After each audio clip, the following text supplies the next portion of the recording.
కలతలేని లోకంలో దిష్టి పడని దీవిలో చెడు చేరని చోటులో ప్రశాంత పర్ణశాలలు ఈ కాంతకు జరిగేను ఏకాంత సేవా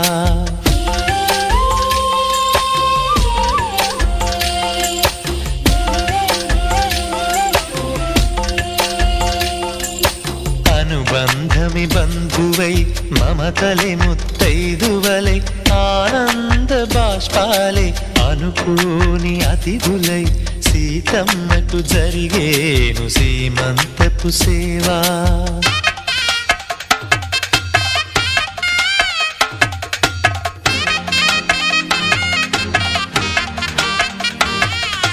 నులివెచ్చని నా